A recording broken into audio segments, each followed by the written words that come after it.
Travailler plus pour être pensionné, ce n'était pas un slogan de campagne, mais ce sera une réalité à terme pour les Belges. Les 4 partis qui négocient le gouvernement fédéral ont trouvé un accord cette nuit pour relever progressivement l'âge de la pension. 65 ans aujourd'hui, ce sera 66 ans en 2025 et même 67 ans en 2030.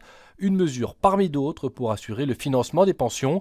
Elles sont de plus en plus nombreuses avec l'espérance de vie qui s'allonge, mais pour l'opposition, ça reste inadmissible. Il faut augmenter le taux d'emploi, aménager les fins de carrière permettant aux travailleurs de 55 ans par exemple de pouvoir rester plus tard et ainsi d'atteindre l'âge légal de la pension. Mais ce n'est pas de prolonger l'âge légal. Le problème du financement des pensions n'est pas seulement l'assiette sur laquelle elle se base. Aujourd'hui, c'est seulement les travailleurs qui financent les pensions. Mais nous, les écologistes, Écolo et Groen, on pense que c'est aussi les revenus du capital qui doivent pouvoir participer au pilier de pension publique. Et aujourd'hui, malheureusement, la suédoise fait porter sur les seuls travailleurs la responsabilité du financement à long terme des pensions. Autre mesure annoncée, permettre aux chômeurs de ne pas voir leurs allocations baisser à terme, à condition de prester chaque semaine 2 demi-jours de travail d'utilité publique.